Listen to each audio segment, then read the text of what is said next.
Hello everyone. If you've ever played some of these Pokemon games, you'll probably remember a time when you run into an area where a sleeping Pokemon blocks your path. So today we're going to look at how to get past Snorlax and why you probably have to use the Poke Flute.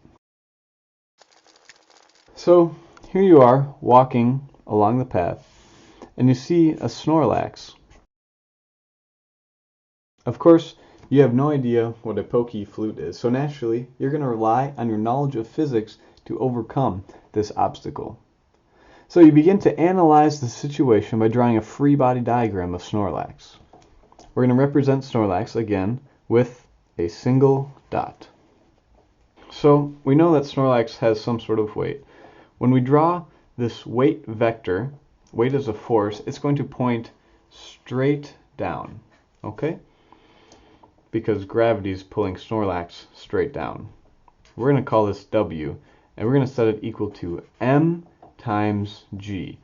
That's going to be the mass of Snorlax in kilograms. And gravity, of course, is since we're on Earth, it's going to be 9.8 meters per second squared. So weight is mass times gravity. Now, if you remember, Newton's third law says that for every force, there's an equal and opposite force. So Snorlax is pushing down on the Earth, and that means that the Earth is pushing back up on Snorlax. This force that points straight up, we're going to call it a normal force. Now, in physics, normal just means that it's going to be 90 degrees or perpendicular to any surface. Okay, that's the word surface. So normal in physics just means 90 degrees to any surface. So briefly, let's just verify that these forces are equal and opposite. When we set up a force problem like this, what we're going to do, just like last time, we're going to use this Greek letter called epsilon. That means we're going to add up all of the forces. So we're adding up all of the forces, and in this case, we're in the y direction. Because Snorlax isn't moving up or down at all, we can set the summation of all of the forces equal to 0. This is a static situation. Okay? So let's look at all of the forces in the y direction. If up is positive and down is negative, we're going to say that our normal force minus our weight, I'm just going to plug in mg right away, is going to be equal to 0. Now if we eliminate the 0, we get n is equal to mass times gravity.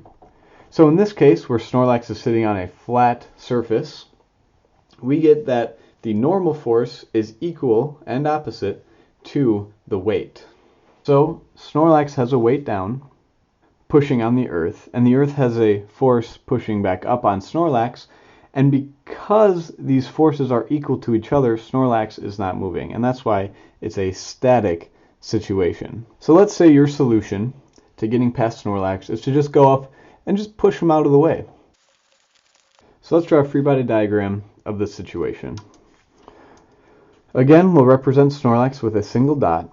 We know from before that Snorlax has a weight down of mg, and we know that on Snorlax there's a normal force pointing straight up, and we're going to call that n. I'm applying a force, or I guess you are applying a force, to the right. We'll just call this capital F. But let's say that Snorlax isn't moving. Well, why is it that Snorlax isn't moving? Well, that's because there's another force that's counteracting your force to the right. It's pushing the other way, and that's going to be the friction force. I represent the friction force with a lowercase fancy f. So we want to know the maximum friction force. We need to figure out the maximum force that we need to apply to overcome friction. Friction, in this case it's static, not moving. Friction is described by the equation F, the force of friction, is equal to this Greek letter called mu, and in this case static, we'll talk about that in a second, times the normal force. Remember, normal is 90 degrees to the surface. Okay? Let's figure out the maximum force that we need to apply to overcome this static friction force. So again, let's sum up the forces. In this case, we're looking in the x direction. And because, again, Snorlax isn't moving, it's a static situation, so we're going to set it equal to 0. So now let's look at the forces in the x direction. We're going to call this positive and this negative. So we have the force that we are applying is positive, and then we're going to subtract this friction force. We're going to set it equal to 0. Let's eliminate the 0 by adding the friction force to the other side. And now let's plug in our equation, what we know. So we have force is equal to the equation for our friction force is right up here. It's mu sub s times the normal force. If you remember from before, we have the normal force is equal to mg. So if we rewrite this equation with all the variables we know,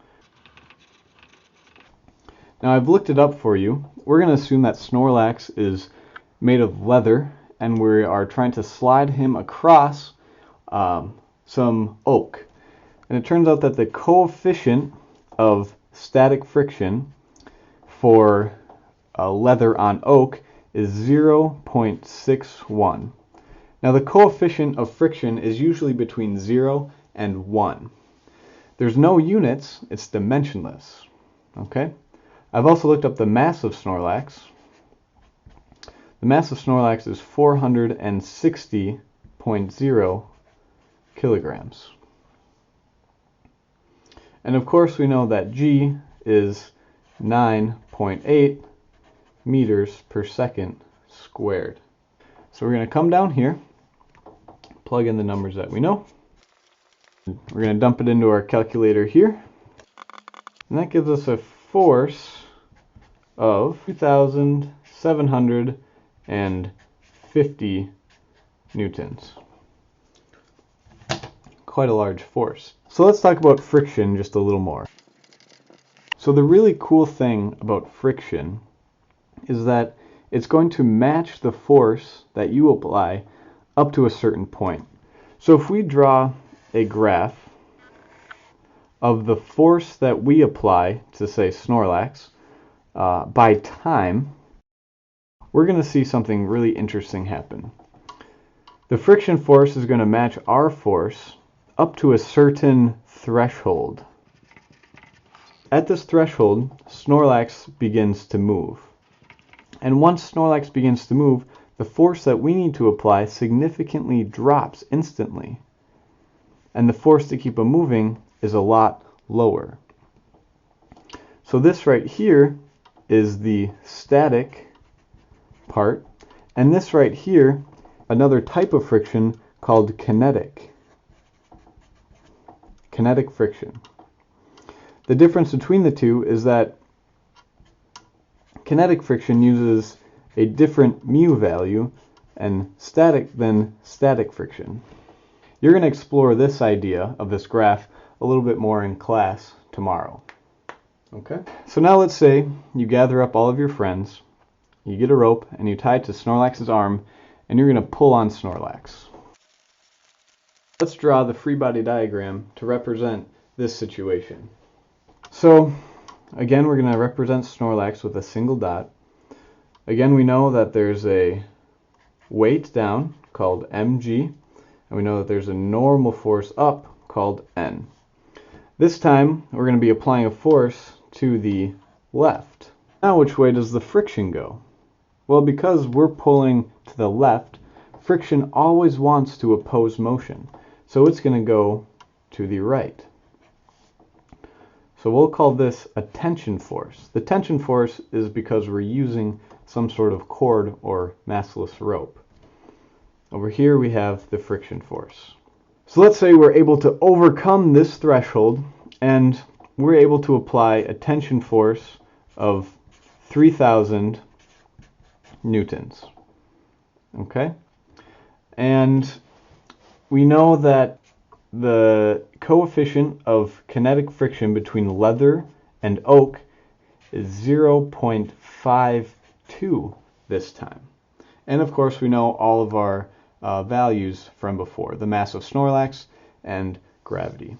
We want to find out what is the acceleration of Snorlax. So we're going to set up two sets of equations, one for the x direction and one for the y direction.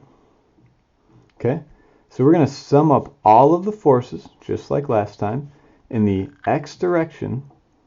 And if we look in the x direction, we know that there is some sort of motion. So in the x direction, it's a dynamic situation. And that means we're going to set all of the forces, the sum of forces, we're going to set it equal to m, that's the mass of Snorlax, times the acceleration of Snorlax.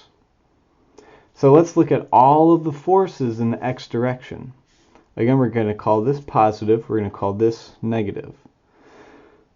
So we have a positive friction force minus a tension force is equal to the mass of Snorlax times the acceleration of Snorlax. Let's pause at this equation for now. Let's move on to y. When we sum up the forces in the y direction, what are we going to set it equal to? 0 or ma? Well, if we look over here in the y direction, Snorlax isn't moving up or down at all. So that means in the y direction, it's actually a static situation. And that means we have to set the summation of all the forces in the y direction equal to 0. And again, we can do what we did on the first page in that case. And we know that n is equal to mg. Now let's start plugging in things that we know. Not numbers yet, just equations. So we know that the equation for friction, and in this case it's going to be kinetic friction because Snorlax is actually moving this time. So we're going to have mu k times the normal force minus the tension force that you and your friends can apply. And that's equal to the mass of Snorlax times the acceleration of Snorlax. Now, what is this normal force? Well, we can come over here and we can plug that in. So if we rewrite this once more, and remember, I'm asking for the acceleration of Snorlax. So let's solve this equation for the acceleration of Snorlax.